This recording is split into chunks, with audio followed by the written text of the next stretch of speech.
بسم الله الرحمن الرحيم ولا تنكحوا المشركات حتى يؤمن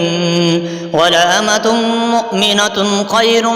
من مشركة ولو أعجبتكم ولا تنكحوا المشركين حتى يؤمنوا ولعبد مؤمن خير من مشرك ولو أعجبكم أولئك يدعون إلى النار والله يدعو إلى الجنة والمغفرة بإذنه ويبين آياته للناس لعلهم يتذكرون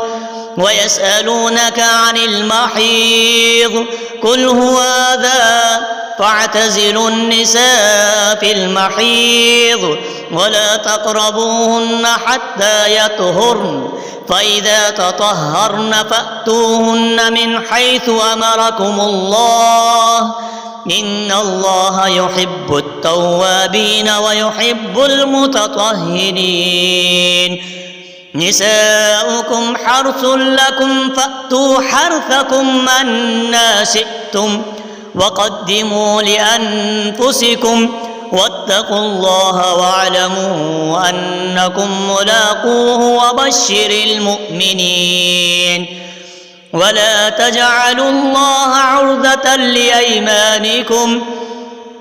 ولا تجعلوا الله عرضة لأيمانكم أن تبروا وتتقوا وتصلحوا بين الناس والله سميع عليم لا يؤاخذكم الله باللغو في أيمانكم